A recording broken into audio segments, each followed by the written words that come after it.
FilthyRobot here, just about to start the breakdown of the Baldur Gate 3 classes, and wanted to remind you all that we do not have complete information for this quite yet. A number of these classes are in the game, but only up to level 5 as part of early access, and a number of these classes are not, or subclasses rather, are not yet in the game at all. So the information I'm going to provide to you guys is a little bit of data mine stuff collected on websites, a little bit of my own D&D knowledge going into this, a little bit of previous subclasses, and a little bit of the information released on the games. What this means is some of these things are going to be a little bit inaccurate. Some things that are reported as an action might be a bonus reaction. Some of the things that happen in normal mechanics of D&D may not apply to the Baldur's Gate 3 game. They may have tweaked these engines a little bit. Where I notice these differences or where I can see them, I'm going to try to highlight them. And when I think these are going to have implications on how the character plays, I'm going to mention that. But just a caveat that not all of this information will be exactly accurate because of the sources that we're drawing from. Okay, taking a look at the Baldur's Gate 3 Ranger. Actually, it looks quite different too, so kind of excited about this. So our generic stuff about Rangers: D10 HP dice, which is pretty decent, second best, HP progression, access to light, medium, and shields at the start. So often built with bows, sometimes built dual wielding, and can also be built one-hander and off-hander. Actually pretty flexible with just weapon selection in general. Strength, dex, saving throws, which is whatever. Strength as a saving throw is pretty weak, but dex saves are good versus area of effect damage stuff. So lightning bolts, fireballs, that kind of stuff is pretty decent. And has two unique reskins of, so historically D&D 5e, Rangers, kind of whatever, kind of maybe on the low end of things again. Doing a lot of stuff again, but none of it particularly well is kind of how Rangers feel to me, and none of it particularly impactful. And I really like to see this. So they used to have favorite enemies and favorite terrains, and basically they had features that were conditional on the enemy you were fighting against or the area you were fighting in. And the problem with that is you don't know ahead of time what those are going to be unless it's a computer game and you've already played the game and understand what it's going to be. And it's not going to apply to all the things you're dealing with. So a lot of times you were a ranger and your favorite enemy never showed up in the campaign, and the area that you were best in for exploring, either you started there and never returned, or you never saw it at all, kind of deal. So you could have this hit or miss. You could have this dichotomy where sometimes your ranger, half its features aren't even doing anything, and half time they're doing it and they're really strong, and then, you know, that kind of thing. So I really liked seeing them reskin this, and actually I'm going to read through this right here because it's totally different. So you used to have a favorite enemy and you'd choose from a subset of types. Maybe it would be undead, or it'd be like animal or something, right? Now we have something different. You must choose one of the following favorite enemies. This allows the rangers to create proficiency or learn a new spell. Bounty Hunter, gain proficiency in investigation, int based. Don't tend to have a lot of int on Rangers. They are often dex or strength based for their weapon attacks, con for some abilities to survive, and then often wisdom for their other spells. But you could do an investigation based ranger as long as you don't have spells that require a DC save. So you could do an int-based ranger, I mean. So proficiency investigation. Investigation is going to be great in a story-driven campaign. Not so strong in non-story-driven campaigns, but I'm expecting Baldur's Gate 3 to be pretty rich in stories. This is probably pretty good. And learn the Thieves' Cant passive. Creatures you hit with Ensnaring Strike also have disadvantage on the saving throw. That's pretty nice. And the best part of this is this applies to all creatures you're using this ability on, and you have this investigation that applies in all situations, so not specific to a creature. Keeper of the Veil, gain proficiency in Arcana, same deal. It's another int skill, but it's a useful int skill to have on the team if you have a counter spell, and can cast Protection from Good and Evil, which is a level 1 concentration spell that gives you advantage on, or enemies of a certain type disadvantage on attacking you. You cast it on others too. That's kind of cool. Mage Breaker, gain proficiency with Arcana and the True Strike cantrip. This has historically been a really bad cantrip because it takes a full action to gain advantage, and you could just attack 2 different turns and then you'd have advantage anyways, essentially over 2 attacks. So it's pretty rare the case you do this. And Wisdom is specialized casting, but I guess it could potentially be changed in this version of the game. It doesn't look like it though. At least this information here is generic True Strike.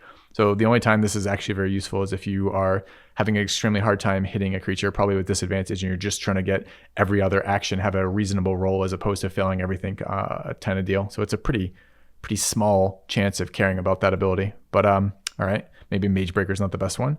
Ranger Knight, gain proficiency with History and Heavy Armor. That's interesting. So this is without even sub-speccing your Ranger, without even choosing a specialization for the Ranger, you can gain Heavy Armor off that. That's cool. That gives you a more frontline oriented tanking option, or a strength based but still have decent AC option. That's kind of nice. And then Sanctified Stalker gain proficiency in Religion and the Sacred Flame cantrip. Wisdom is your spellcasting ability for the spell. Having a cantrip attack's kind of weird on a ranger. I don't know why you'd want to use that over your bow, but I guess that could be situationally useful, and proficiency in Religion could be nice too. So these are small effects, but they are effects that are not based on the enemies that you may or may not encounter with knowledge or maybe not knowledge of the campaign you're going to play. So I like these changes to favorite enemy. None of them seem super strong, but this is one of many features the ranger has, so that might be okay, that they're not individually super good.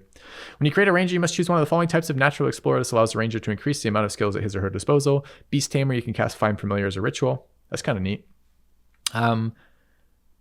I wonder what they'll do for that. Find Familiar tends to be very powerful in D&D. The familiar actions are nice, mostly for scouting, which is you kind of have to RP that. I don't know how that will play in an actual computer game for that without a human DM to kind of interact with that. But also things like giving the aid action and or applying touch spells can be okay with that. The balancing factor for Find Familiar in the pen and paper is it costs you a big chunk of money every time you cast Find Familiar, and the Find Familiar can be targeted and killed by enemies who will often do that, especially if your DM's a prick.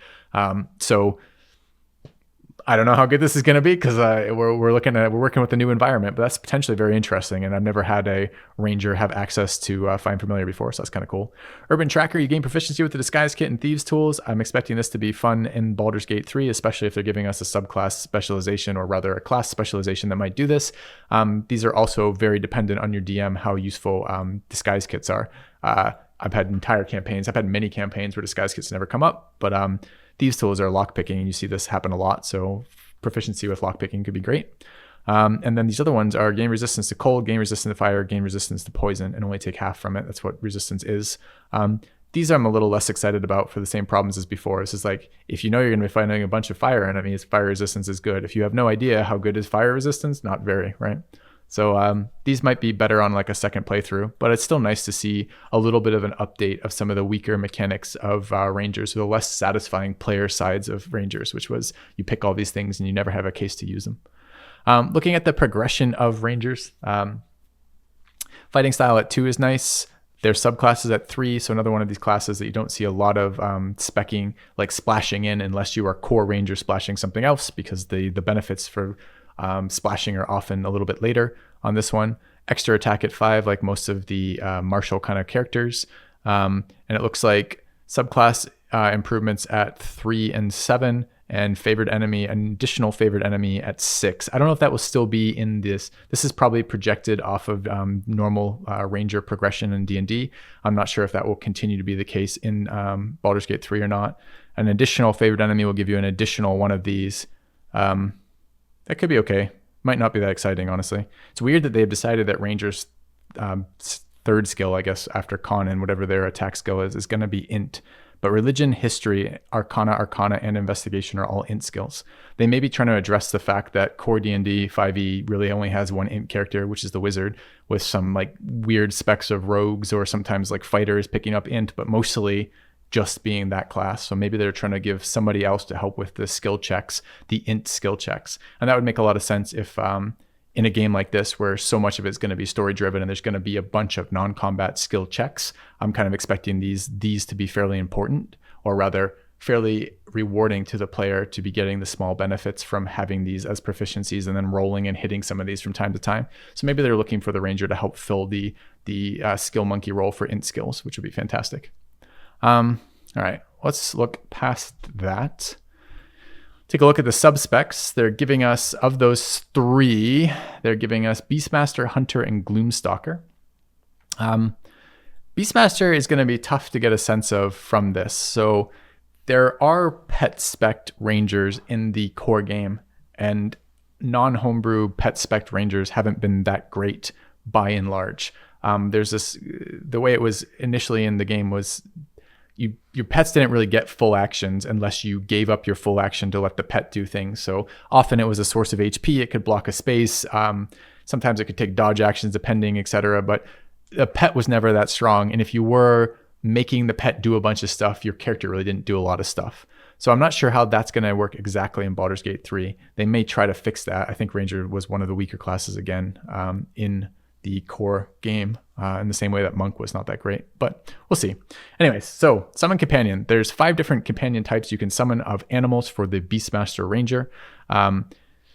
It's an action. You get either a bear, a boar, a giant spider, a raven, or a wolf. We're going to go through each of them. The bear, these first 4 are basically what it does. It can dash, it can hide, it can jump. Sure. Although it's interesting, they can hide as a bonus action. I wonder if that's inherently true or if this is in fact not inherently true. But anyways, the differentiation between each of them is these bottom 2. So for this one, the base attack is whatever. A +2 is super weak. I'm expecting this to scale in some other way. Like it's never going to be +2 all the way through. It's going to scale off something. Maybe it's your stats. Maybe it's just the level you're at. Maybe who knows. But the interesting one is actually the final one, which is the unique ability this companion has compared to other abilities, to other creatures. And here it is, goading action, range 30. It's a taunt. Roar at nearby enemies to goad them into attacking you. Doesn't show a save here, but I almost guarantee it will have a save. And then the bear stats are HP 19, AC 11.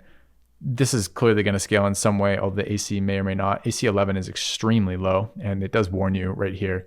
Be wary of low AC and HP.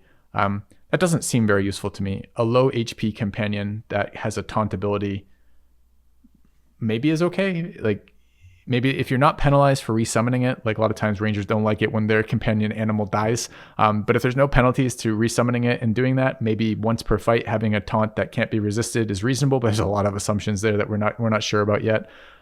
It doesn't read as very strong to me. But I'm expecting them to update the way that Ranger companions work, just because I don't think they're as balanced as everything else in the game, and I'm expecting them to try to make that a little bit stronger. So what does the boar do? The boar has charge, which is it's a charge forward line attack that knocks things over and deals a small amount of damage and prones them. Seems interesting. Also AC 11 over there, which seems really bad. The giant spider has web as an action with a range of 60 foot. It also seems to have a piercing and possibly poison, so they don't really know either yet. But it looks like melee for that. And targets with entering the web have a DC 12 dex saving throw, becoming webbed. Web maybe is useful. You can often do things like light things on fire, and this is Larian Studios, so we guarantee stuff's going to get lit on fire sooner or later in this game. So maybe the web is one of those, and that's kind of interesting. The ability to project the web at range might be useful as a companion, especially if you're doing something like lighting on fire or otherwise. DC 12 dex save is not very hard to beat though, so I don't think you're going to get a whole lot of value out of the crowd control of that. Maybe it scales with something else, we don't know. Raven gets a blind, doesn't say anything about a DC check. Blind is pretty reasonable, but not exceptionally great. Another presumably flying, another low HP, low AC companion. And then finally, the wolf companion gets a bite that can prone. Yeah. As always, the summon class rangers look really underwhelming to me. How good or bad this is going to be entirely depends on how they code the action economy for this. If it's a high cost action economy to utilize the companion is going to be really weak. If it's fairly low cost in terms of either summoning resources, actions, or that type of stuff, this could be fairly decent as a support thing for the ranger. The ranger gets a lot of other stuff too, so these subclass features are not insanely important, although they are a little bit important. Let's talk about the other subclasses that you could be choosing instead of companions. One of these is Hunter. Hunter gives you access to either Colossus Slayer, Giant Killer, or Horde Breaker. These are, you choose between them, not each time you use them, but I think it's you choose one of these and you always have access to that to use when the situation arises that would be good in kind of deal, not that you get to choose on attack. And there's another class feature for Rangers a little bit later on, but we don't know what they are yet, right? Which is subclass feature at 7. So we're not quite sure what they're going to be doing for those. But if we go back to the Hunter, the 3 options here are Colossus Slayer, which is an extra D8 damage if a target is below max HP. So if a wounded target gets hit by this, you do additional damage. That tends to be just pretty good almost in every fight that you're in across the course of the game. It's not a ton of stuff, but it's a little bit, and it's a D8 early, which is kind of nice. The second one of these is Giant Slayer, which is if a large or bigger creature attacks you, you can use a reaction to make a melee attack. It's pretty specific, doesn't seem great. Your rangers are never going to be super tanky with access to, I mean, I guess they could. They have access to heavy armor. They're likely to not be super tanky unless you build some weird ranger tank that tries to do something. Maybe this is okay, but it doesn't seem that good to me. It seems not much better than the other effect and more situational to trigger, so less likely to be using it regularly. Interesting they moved it to a reaction, I suppose. I don't know what a reaction point is yet. Does this mean some reactions are going to take multiple points and this means I can get multiple reactions? This is going to change how I evaluate some of these skills if that's the case. Kind of interested to see if they change up the system. Anything they do different than the D&D core system is going to be interesting to see. No judgment yet on the strength of something like that in general. And then the last one is Horde Breaker, where you can basically attack two creatures if they're standing near each other, as opposed to just attacking one for better effects. Also kind of interesting, might be good. All these seem fairly low impact, but better or worse than the companions. Really hard to tell without better understanding how the companion animals work. All right, and then finally there's the Gloomstalker. Let's see what this does. Gloomstalker magic, starting at the 3rd level, which is when you gain your class features at all. You learn an additional spell when you reach certain levels in the class, as shown in the Gloomstalker spell table. Is that listed?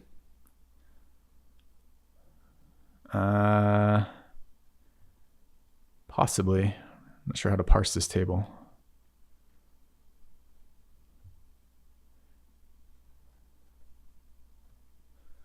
Maybe we'll come back to that in just a second. Let's see if it explains more as I read through this. Spell counts as a ranger spell for you, but doesn't count against the number of ranger spells you know. Okay. Also at the 3rd level, so at the moment, this looks like you just gained Disguise Self. Okay. Dread Ambusher. At 3rd level, you master the art of ambush. You can give yourself a bonus to your initiative roll equal to your wisdom modifier. At the start of the first turn of each combat, your walking speed is increased by 10, which lasts until the end of turn. If you take the attack action, you make one additional attack as part of the action. If the attack hits, if that attack hits, the target takes an extra d8. All right. Bonus on initiative rolls is fantastic.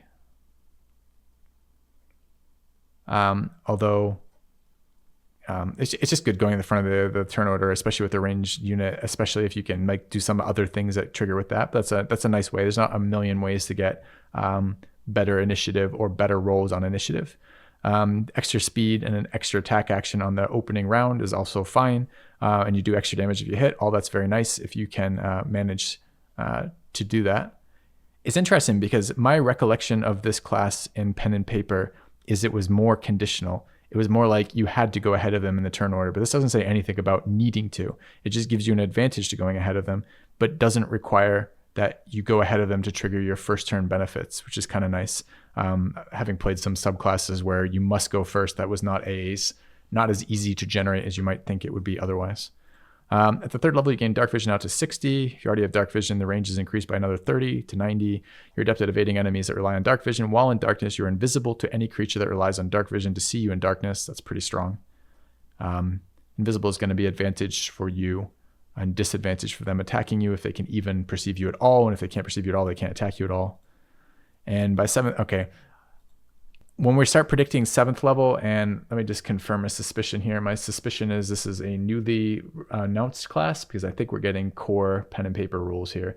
Gloomstalker is newly announced, which means it's not been in the early access, so we don't actually know details. So I would take these with a grain of salt, these things here. So it may not actually behave this way at all. However, Gloomstalker subclass has been quite strong. One of my preferred, if I had preferred rangers, this would be one of my preferred ranger subclasses. Again, we have no idea the number of a number of enemies that are going to rely on dark vision to do this, how easy it's going to be to generate like ambushes, and if this actually triggers. This doesn't look like it triggers off surprise rounds, but we don't know how it's going to be coded. So this is a lot of to be determined by how they actually implement this. But it is a pretty powerful and fun subclass if it plays along with the rules of the core D&D.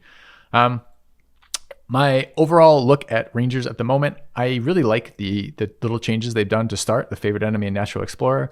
I'm dubious of Beast class, Beastmaster, but willing to be pleasantly surprised if they do something cool with it. And the other ones are just generically fine. Like Hunter's been fine, and Gloomstalker looks actually actively good depending on the types of enemies we encounter and how they actually incorporate these features as opposed to the guess from the pen and paper rules here. So kind of optimistic about the Ranger at the end of all this, more so than I would be normally.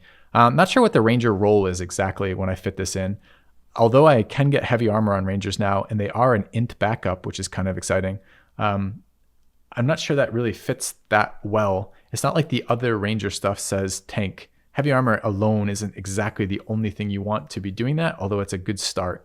So maybe we see some more flexible roles for the Ranger, and maybe they get included in some of our playthroughs. Maybe some of the cool things that you can do with animal companions becomes a bit more prevalent as we actually play the game. We'll have to see. Anyways, let me know what you think about the ranger stuff. And hopefully we'll see a good implementation of rangers for once in our games and actually want to use them. Wouldn't that be a nice change of pace?